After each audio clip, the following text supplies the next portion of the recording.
Gloria a Dios. Abra su Biblia, por favor, en la primera carta de Juan. Hoy vamos a hacer un paréntesis. Ustedes saben que hemos estado desarrollando una serie de sermones sobre salmos, pero hoy vamos a hacer un paréntesis, vamos a tratar un tema, un tópico de las Escrituras, y lo que he querido es abordar temas básicos de la vida cristiana, temas elementales, y vamos a leer el texto que nos servirá de base. Primera de Juan, capítulo 5,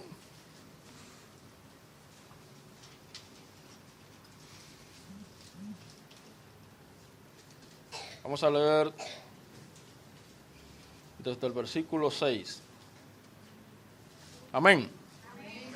Primera de Juan 5, 6.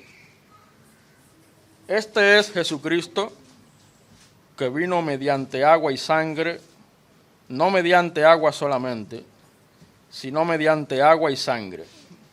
Y el Espíritu es el que da testimonio, porque el Espíritu es la verdad. Porque tres son los que dan testimonio en el cielo: el Padre, el Verbo y el Espíritu Santo, y estos tres son uno. Y tres son los que dan testimonio en la tierra: el Espíritu, el agua y la sangre, y estos tres concuerdan. Si recibimos el testimonio de los hombres, mayor es el testimonio de Dios, porque este es el testimonio con que Dios ha testificado acerca de su Hijo. El que cree en el Hijo de Dios tiene el testimonio en sí mismo. El que no cree a Dios le ha hecho mentiroso, porque no ha creído en el testimonio que Dios ha dado acerca de su Hijo. Y este es el testimonio, que Dios nos ha dado vida eterna, y esta vida está en su Hijo. El que tiene al Hijo tiene la vida. El que no tiene al Hijo de Dios no tiene la vida. Todos el 13. Estas cosas os he escrito a vosotros que creéis en el nombre del Hijo de Dios, para que sepáis que tenéis vida eterna y para que creáis en el nombre del Hijo de Dios. Oremos. Padre, una vez más, gracias. Gracias por la oportunidad de abrir tu palabra y de esa manera permitir que ella haga la obra transformadora en nuestras vidas. Sigue, Señor, perfeccionando en nosotros esa obra que tú iniciaste.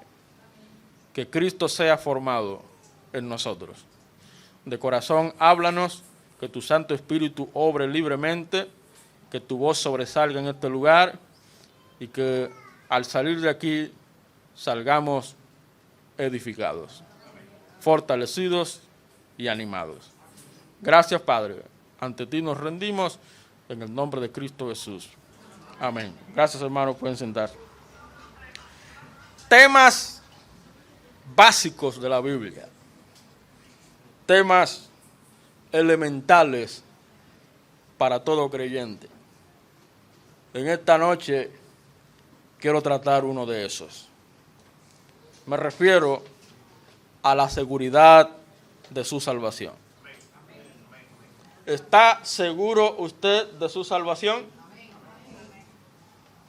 Eso es lo que Dios quiere. Eso es lo que Dios quiere, porque Dios no es un Dios de incertidumbre. Dios no es un Dios de duda. Dios no es un Dios de confusión. Dios es un Dios de seguridad. Y cuando Dios promete algo, no le quepa la menor duda de que Él lo va a cumplir. ¿Y qué ha prometido Dios? Entre otras cosas,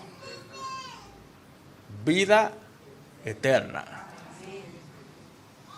Solamente esa palabra eterna es más que suficiente para nosotros estar seguros. Porque eterno significa para siempre. Y si algo es para siempre, es porque no hay forma de que sea quitado. Porque si se quita, entonces no es para siempre. Dios ha prometido vida eterna a aquellos que han creído en su Hijo Jesucristo. Si usted creyó en Cristo como su único y suficiente Salvador, la Biblia dice, no yo, no soy yo, la palabra de Dios dice que usted tiene vida eterna. En otras palabras, salvación presente, ahora, y eterna para siempre. Eso es algo básico, hermano. Eso es algo elemental en la Biblia. Es lastimoso, penoso, lamentable que algunos grupos no entiendan eso o crean lo contrario. Pero qué bueno que tenemos en nuestras manos las Escrituras, porque son las Escrituras las que nos aclaran, las que nos enseñan la verdad por medio de su Santo Espíritu. Todo cristiano debe saber sin sombra de duda que es salvo. Digo, todo cristiano.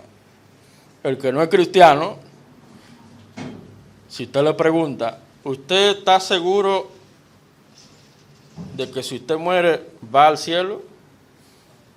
Muchos le van a decir, yo no sé.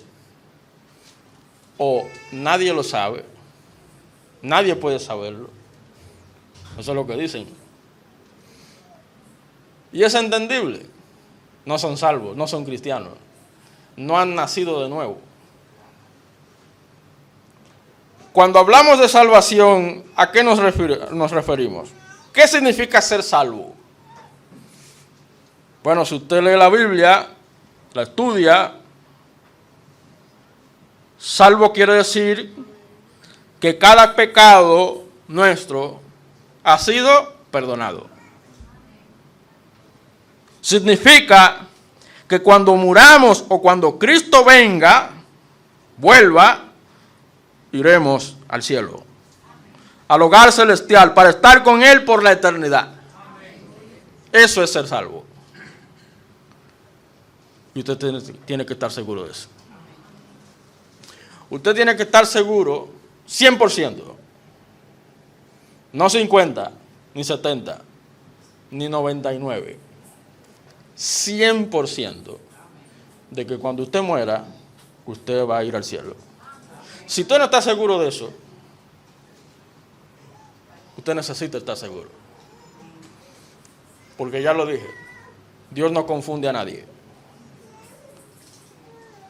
Todo lo contrario, Dios le da garantía. Dios le da seguridad, certeza, confianza. Dios le da esperanza.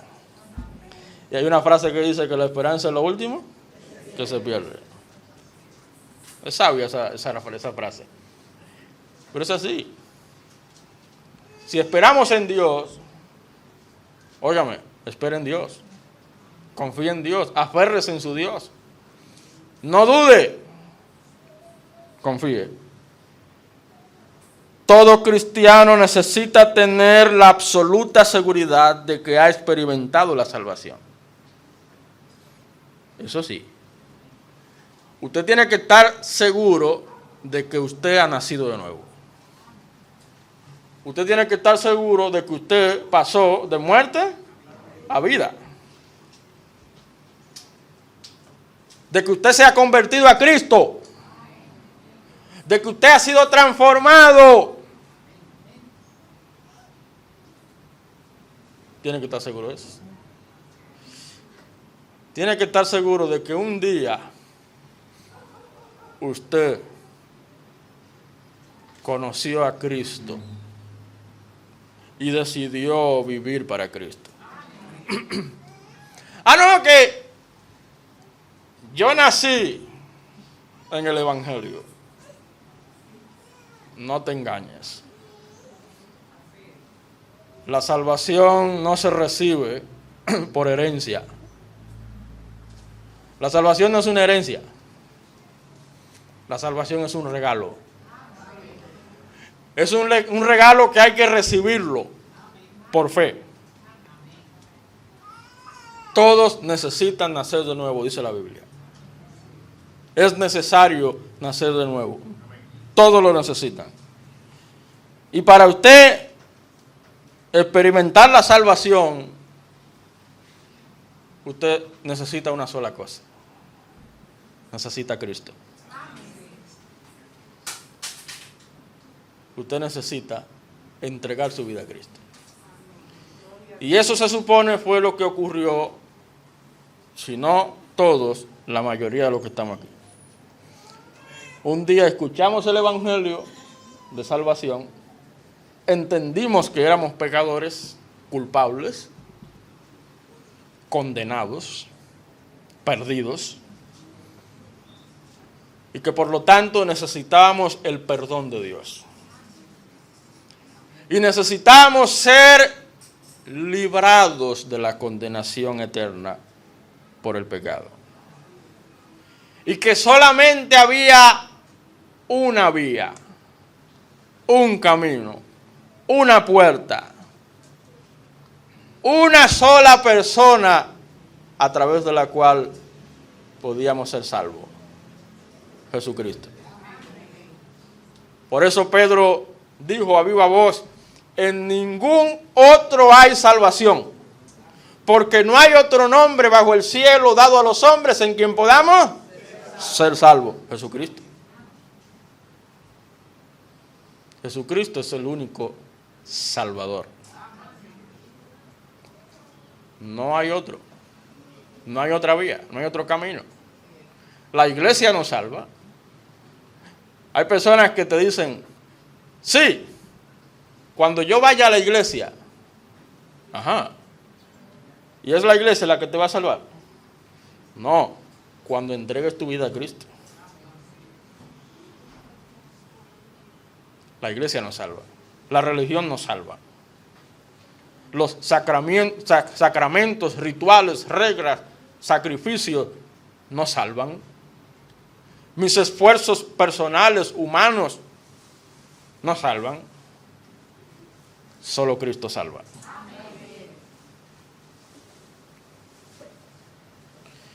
Un predicador dijo: es mejor ser un cristiano seguro que un cristiano dudoso. ¿Tiene sentido eso? ¿Ser un cristiano dudoso? No. Ya lo dije, Dios no es un Dios de duda. Dios es un Dios de seguridad. Y la seguridad empieza con el nuevo nacimiento. Ya lo dije. Al nacer de nuevo. En el capítulo 5, versículo 1 de Primera de Juan dice: todo aquel que cree que Jesús es el Cristo es nacido de Dios. Y todo aquel que ama al que engendró, ama también al que ha sido engendrado por él. ¿Se da cuenta?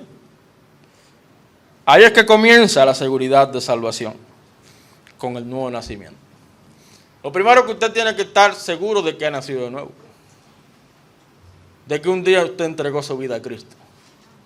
¿Cuándo? Eso lo sabe usted. Y Dios. Usted tiene que saber por lo menos, si usted no se sabe la fecha exacta, la hora, el día exacto, por lo menos tiene que saber el mes.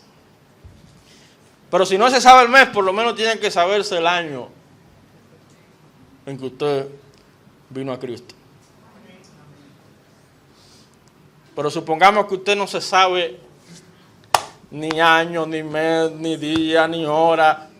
Usted no se sabe exactamente cuándo fue, pero usted tiene que saber cómo fue.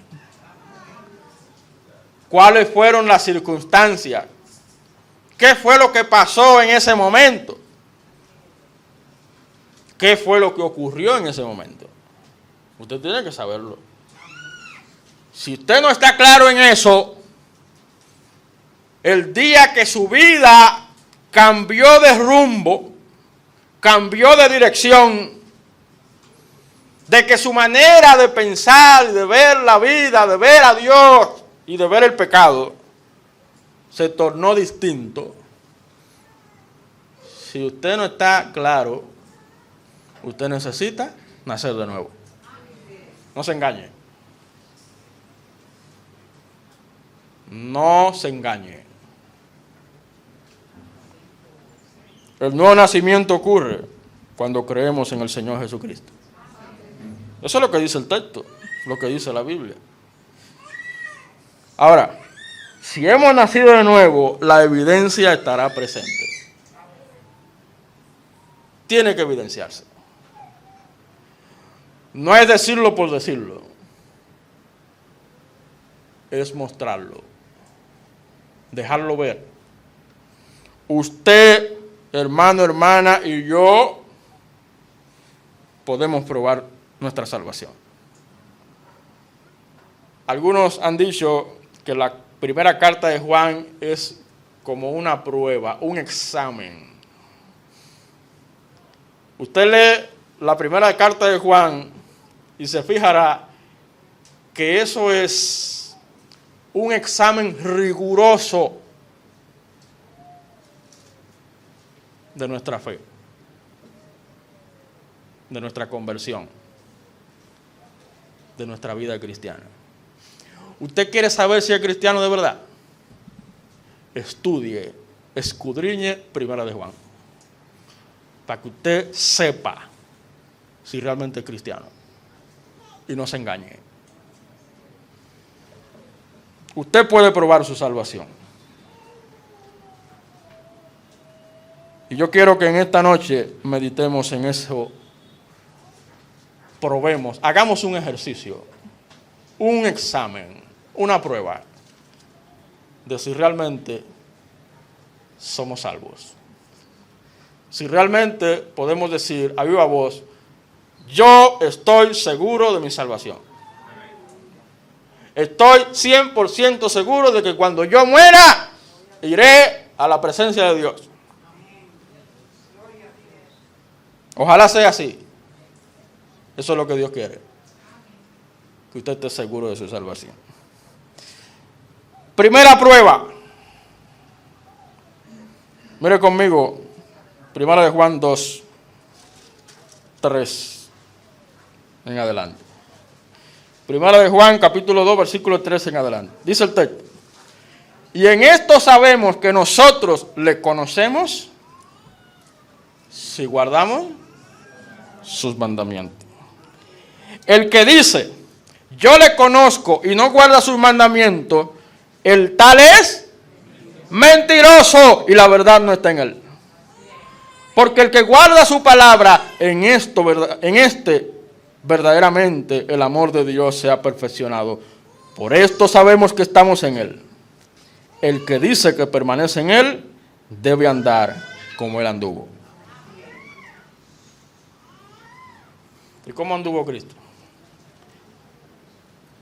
Sujeto y sometido a Dios y a su palabra. El Señor Jesucristo dijo, yo no he venido para violar la ley, sino para cumplirla.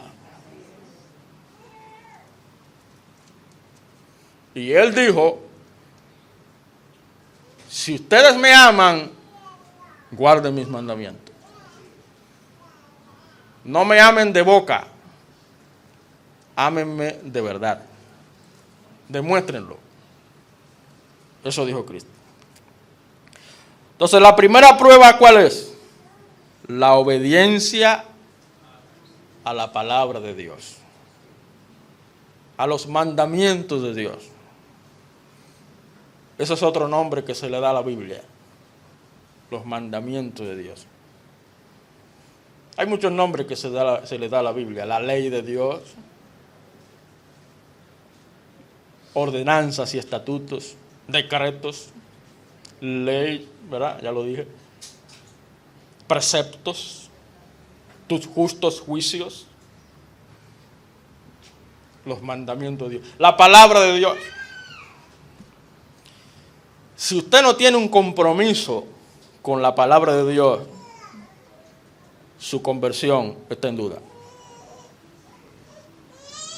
Si usted no tiene una preocupación permanente de hacer lo que la Biblia dice, su fe está en duda. La obediencia a los mandatos de Dios es una prueba de que somos salvos. Y note lo que estamos diciendo. No estamos diciendo que guardar la palabra de Dios es lo que nos va a hacer salvos. No, cuidado.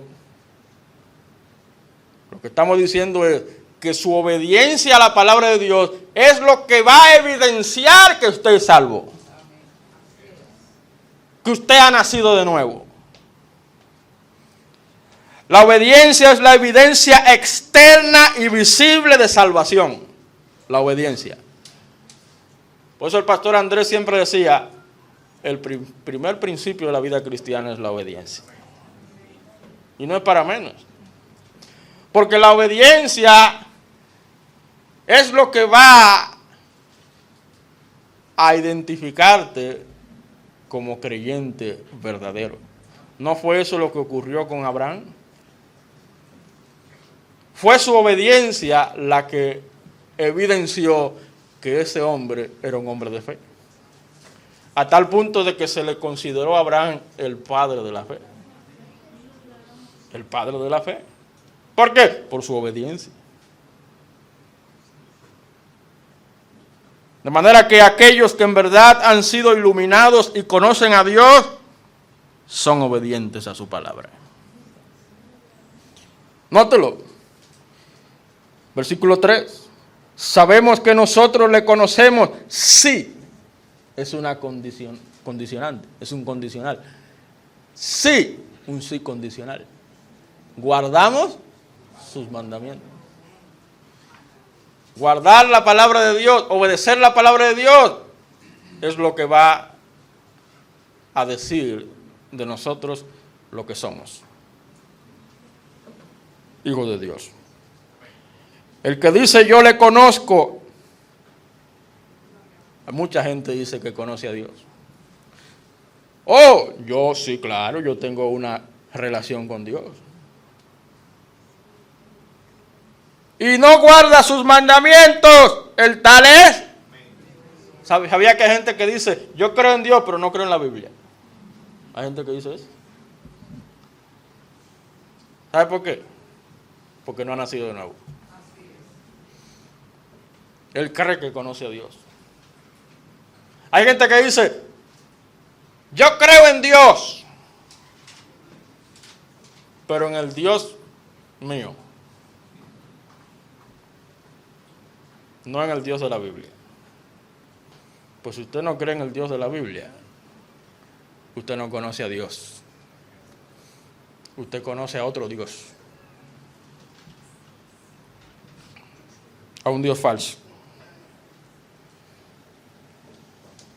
El tal es mentiroso, la verdad no está en él, pero el que guarda su palabra, ¿lo quiere más claro?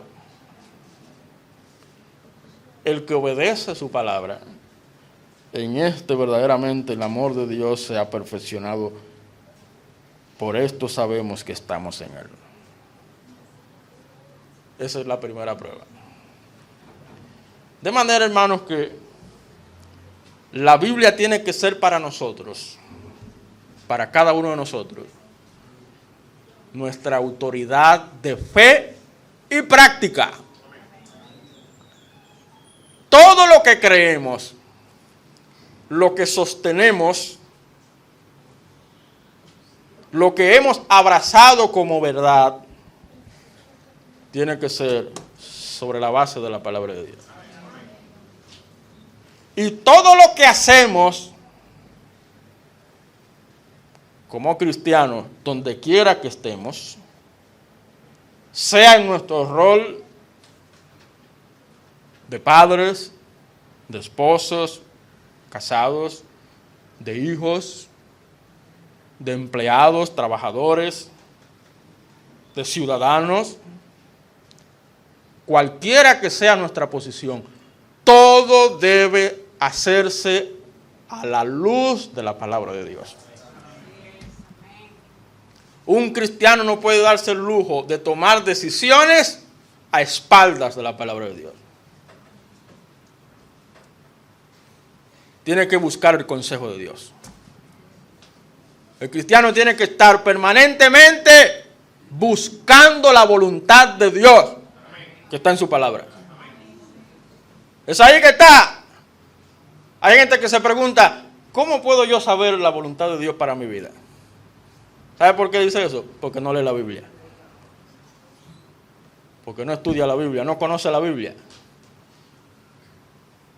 En la Biblia nosotros podemos conocer no solamente a Dios, sino la voluntad de Dios. ¿Quién es Dios y qué quiere Dios de mí? La palabra de Dios. O sea, como cristianos no podemos darnos el lujo de vivir la vida cristiana sin tomar en cuenta la palabra de Dios. El Señor Jesucristo dijo,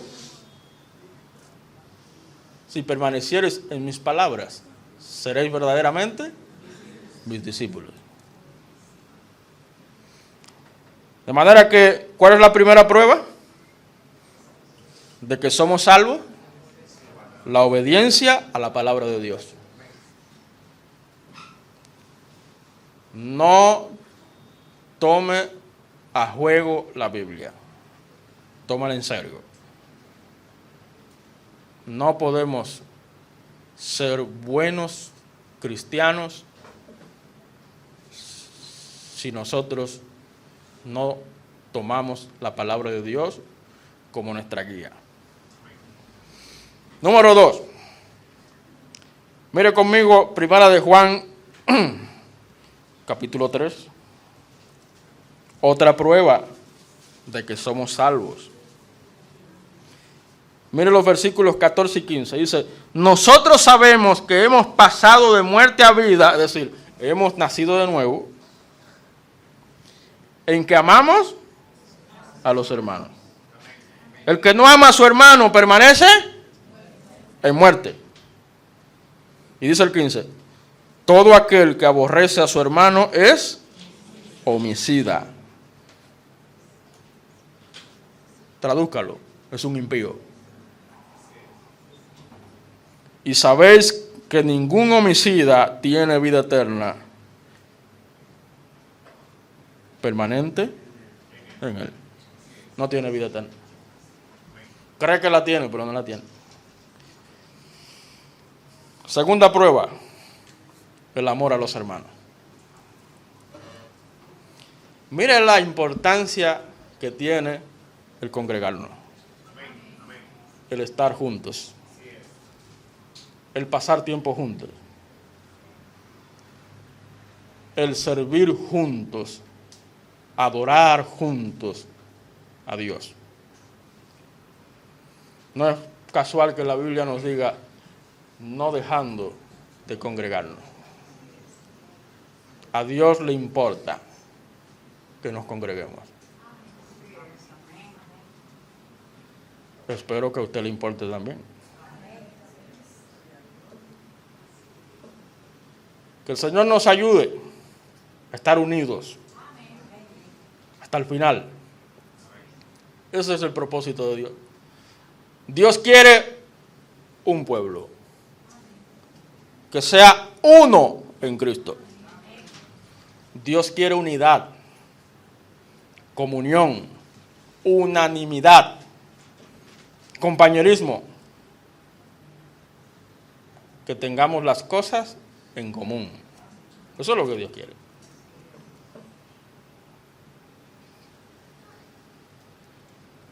El amor es la prueba segura de que alguien ha experimentado en realidad el nuevo nacimiento. La Biblia dice que el amor de Cristo ha sido derramado en nuestros corazones por el Espíritu Santo. Se supone que todos los que hemos creído en Cristo tenemos en nosotros el amor de Dios. Un amor que no se esconde, sino que se muestra, se deja ver, se evidencia. O de lo contrario, sigue en oscuridad de la muerte espiritual. ¿No es eso lo que el texto está diciendo? Pero si quiere entenderlo mejor, vaya al capítulo 2, versículo 9. Dice, el que dice que está en la luz y aborrece a su hermano, está todavía en tinieblas. Y dice el 11, pero el que aborrece a su hermano está en tinieblas y anda en tinieblas y no sabe a dónde va porque las tinieblas le han cegado los ojos. Óigame, mi hermano. Yo siempre digo que lo menos que tú y yo podemos hacer por el hermano es venir a la iglesia. Eso es lo menos. Para ver al hermano, para saludarlo. Eso para no mencionar el llamarlo. ¿Cómo estás, hermano? ¿Cómo te sientes? Hace tiempo que no te veo. Eso es para no mencionar cuando el hermano está enfermo, está tendido en la cama, está convaleciente, y usted vaya a visitarlo y le lleve algo. Dime en qué te puedo ayudar, cuenta conmigo, ahí está mi número, llámame. Eso es para no mencionar eso. Lo menos que usted puede hacer por un hermano es venir al culto y compartir con él un momento. Por eso siempre digo que cada vez que la iglesia abre sus puertas, no desaproveche la oportunidad de venir a congregarse con la iglesia y compartir el amor los unos con los otros. Pero no para pelear los unos con los otros, no para buscar chisme los unos con los otros, es para animarnos los unos a otros. Es para confortarnos unos a otros, para estimularnos al amor y a las buenas obras, dice la palabra, para levantar al caído, al desanimado, a ese hermano que usted tal vez ve retraído, resguardado, alejado, en vez de seguir como hizo el fariseo, hacer como el samaritano. El buen samaritano. ¿Qué hizo el buen samaritano? Se acercó. Se acercó al caído. Eso es amor de Dios. Eso es amor cristiano. Eso es lo que refleja, lo que manifiesta, lo que evidencia un nacido de nuevo.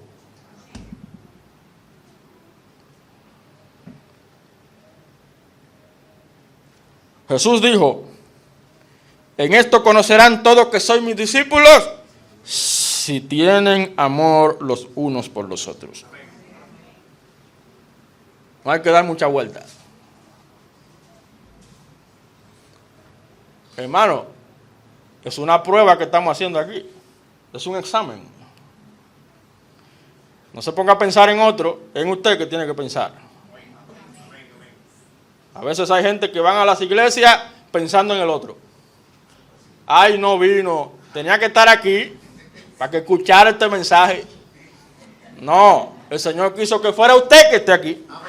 Eso es para usted. Porque usted es que va a contagiar al otro. ¿Usted quiere que la iglesia sea amorosa? Pregúntese, ¿soy yo amoroso? ¿Usted quiere que la iglesia sea servicial? Pregúntese, ¿soy yo servicial? ¿Usted quiere que la iglesia sea una iglesia preocupada, considerada, desprendida, generosa, atenta? Pregúntese si usted es así. Porque los cambios comienzan en uno, comienzan en usted. Eso es como el matrimonio. En el matrimonio la mujer quiere que el hombre cambie. Y el hombre quiere que la mujer cambie. Y no se dan cuenta que la clave está en su corazón. Eres tú que tienes que ponerte delante de Dios y en una actitud de humildad decirle: Señor, ayúdame a mí a amar, a respetar, a considerar. Por eso Cristo dijo: lo que tú quieres que los demás hagan contigo, hazlo tú con ellos. Esa es la regla de oro. En la Biblia aparecen una serie de figuras referidas a la iglesia. La Biblia le dice a la iglesia, o le llama a la iglesia edificio, ¿se acuerdan? También le llama novia y cuerpo. Y otras figuras más. Ahora, si la iglesia es un edificio, se supone que tiene un fundamento, ¿sí o no? ¿Y quién es ese fundamento? Jesucristo. Si la iglesia es la novia, se supone que hay un novio. ¿Quién es ese novio? Jesucristo. Si la iglesia es un cuerpo, se supone que hay una cabeza. ¿Quién es esa cabeza? Jesucristo. Entonces, ¿quién puede aceptar el fundamento y no aceptar el edificio que descansa sobre el fundamento? ¿Sabía que hay gente que habla mal de la iglesia? Aún dentro de la iglesia. Critica a la iglesia, se queja de la iglesia, pero no se da cuenta que con quien se está quejando es con el Señor de la iglesia. O se olvida de Pablo cuando perseguía a la iglesia. ¿Quién se le apareció en el camino? Cristo. ¿Y qué fue lo primero que Cristo le dijo a Pablo? ¿Por qué me persigues? ¿A quién perseguía Pablo? A la iglesia. Y Cristo le dijo: ¿por qué me persigues? Es a mí que me estás persiguiendo. Es a mí que me estás haciendo daño. Hermano, hermana, bajo ninguna circunstancia ponga en su boca algo en contra de la iglesia del Señor. Nunca se atreva. Porque cuando lo hace en contra de Cristo. ¿Quién puede aceptar al novio y no aceptar a la novia? ¿Usted cree que estaré contento si usted hace algo en contra de mi esposa? ¿Usted cree que la hermana Delfina estará contenta si yo hago algo en contra de Domingo? No estará contenta. Eso pasa con Cristo y su iglesia. ¿Quién puede aceptar a Cristo, que es la cabeza, y no aceptar el cuerpo? ¿Se da cuenta? Hermanos, una gran prueba de que somos salvos es que amamos a los hermanos. Amamos a los hermanos. Si usted no tiene amor puro, genuino, real, sacrificial, estar dispuesto inclusive a sufrir, padecer, soportar. ¿Me está escuchando? Soportar al hermano. Si usted no está dispuesto a eso, revise su conversión. Revise su nuevo nacimiento. Porque se está engañando. No importa lo que le hagan, no importa lo que le digan, si usted no es capaz de guardar su lengua, controlar su lengua, sus impulsos y emociones, sus reacciones, revísese. Estamos hablando de las evidencias de que somos salvos. Porque si hay una cosa que Dios quiere, es que estemos seguros de nuestra salvación. Y ya hemos visto dos. ¿Usted quiere estar seguro de que es salvo? Número 1, obediencia a la palabra de Dios. Después que usted entregó su vida a Cristo, su vida tiene que estar sujeta a la palabra de Dios. Después que usted entregó su vida a Cristo, usted tiene que estar mostrando amor a sus hermanos. Por último, 1 Juan 5, versículo 10. Uno de los versículos que leímos al principio. Dice, el que cree en el Hijo de Dios, ¿usted creyó en el Hijo de Dios? Gloria a Dios. Tiene el testimonio en sí mismo. El que no cree a Dios, le ha hecho mentiroso. Porque no ha creído en el testimonio que Dios ha dado acerca de su Hijo. Una tercera prueba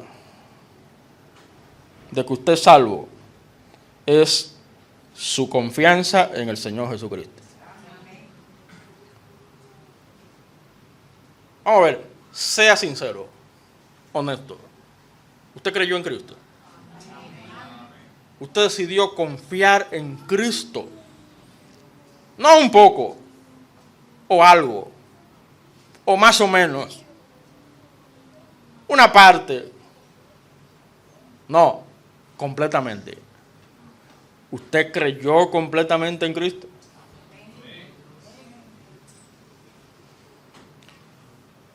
La seguridad de aquellos que confían en Jesús proviene del Espíritu Santo que mora en ellos. La Biblia dice en Romanos 8 que el Espíritu mismo da testimonio a nuestro espíritu de que somos hijos de Dios. Cada uno de los que estamos aquí tiene el testimonio en sí mismo, el Espíritu Santo. Por eso yo no me atrevo a juzgar a nadie y a decir, mira, tú no eres salvo. Porque eso es un problema entre usted y Dios. Ahora, si la Biblia me da señales, porque la Biblia dice que por su fruta lo conoceréis. Porque usted sabe que una mata de mango es mata de mango. Por los mangos. Una mata de aguacate es mata de aguacate. Por los aguacates. Entonces, ¿cómo yo puedo saber si alguien es cristiano? O por sus frutos cristianos. Pero si yo no lo estoy viendo, eso pone en tela de juicio.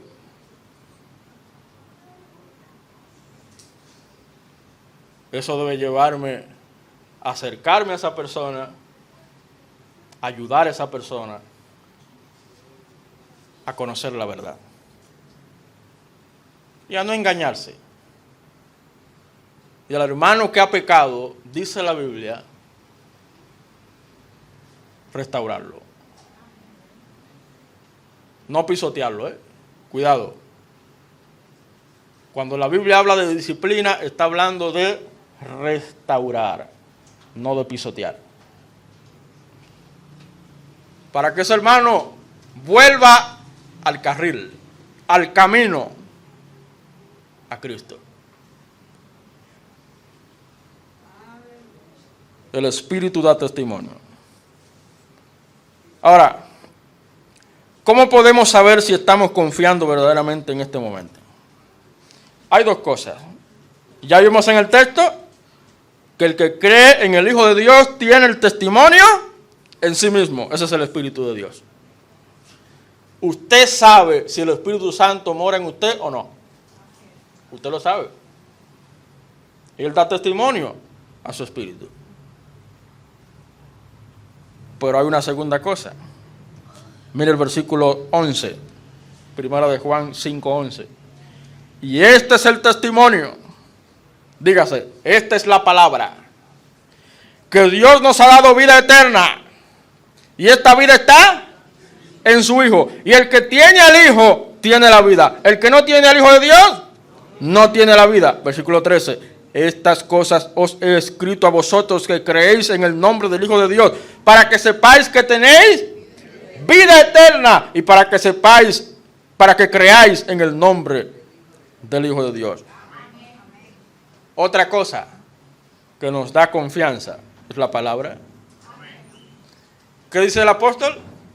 Yo he escrito estas cosas para que sepáis que tenéis vida y para que creáis en el nombre del Hijo de Dios. Vida eterna.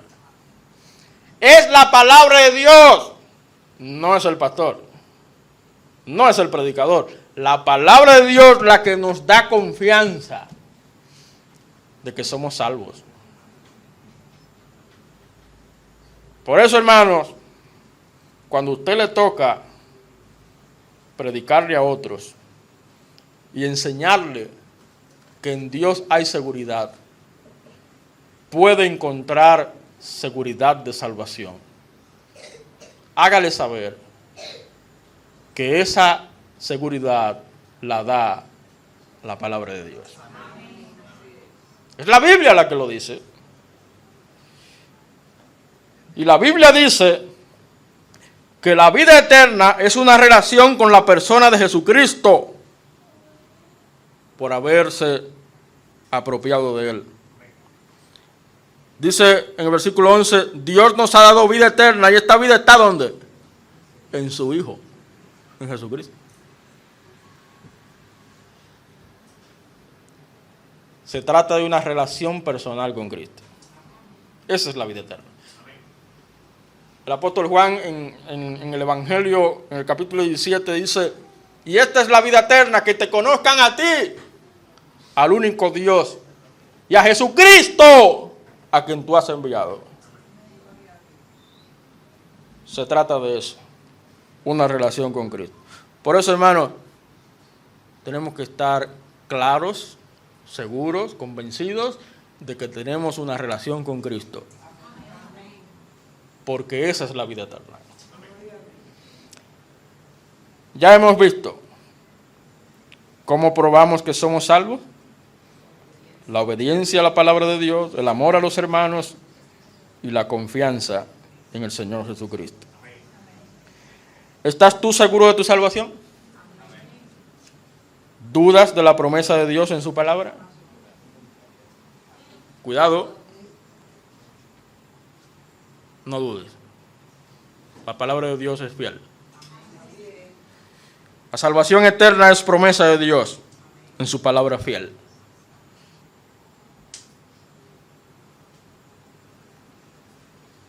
De tal manera amó Dios al mundo que ha dado a su Hijo unigénito, para que todo aquel que en Él no se pierda, mas tenga vida eterna.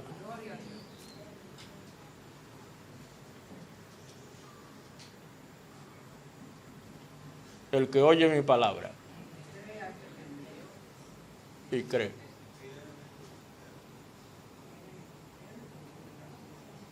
Tiene vida eterna y no vendrá condenación, porque ha pasado de muerte a vida. Note el lenguaje, hermano. Tiene vida eterna. Está hablando de presente. Ahora. Porque la vida eterna, la salvación, comienza con nuestra relación con Cristo. Y cuando partamos de este mundo y estemos con Cristo, cara a cara, esa salvación será completa. Porque estaremos con Él. Viviendo directamente con Él. Eso es glorioso. Hermano, Cristo es el Salvador fiel. Él no falla. Si Él te dice que si tú crees en Él, Él te da vida eterna, no dudes. Vive seguro, confiado en la promesa del Señor. Amén. Gloria al Señor. Vamos a orar. Oh bendito Padre Celestial, santificado sea tu nombre, Señor. Te adoramos. Agradecidos estamos por la bendición de encontrar verdades gloriosas, majestuosas, como la que acabamos de ver. El saber que en Cristo tenemos salvación ahora y para siempre. De todo corazón, Señor, gracias. Porque esa salvación tan grande no depende de nuestro esfuerzo humano. Depende de la obra suficiente, completa y absoluta que Cristo hizo en la cruz por nosotros. El Cordero de Dios que quita el pecado del mundo. Gracias, Padre, porque por medio de Cristo tú nos das seguridad. Perdónanos las veces que hemos dudado, las veces que hemos dejado que nuestros sentimientos y emociones nos arropen. Y por mentira de Satanás dudemos de nuestra salvación. Gracias por tu palabra. Ella nos da confianza. Pero es tu voluntad que esa salvación dé frutos. Frutos que permanezcan. Frutos de arrepentimiento. Que nuestra vida de salvación refleje la obra transformadora que tú hiciste en nosotros. Una vida sujeta a tu palabra, una vida de amor, una vida de confianza. Gracias, Señor, por dejarnos tu palabra y en ella examinarnos a nosotros mismos. Ayúdanos a compartir con otros estas verdades y darles a otros la seguridad que solamente tú das a través de tu palabra. Llénanos de tu Santo Espíritu, úngenos del poder del Espíritu Santo y úsanos, Señor, como instrumento poderoso en tus manos para alcanzar a otros para Cristo y formar a otros en Cristo. Gracias, Padre. Nos ponemos en tus manos. Guíanos y dirígenos. En el nombre de Jesucristo. Amén. Aleluya. Gloria al Señor. Puesto de pie, mis hermanos.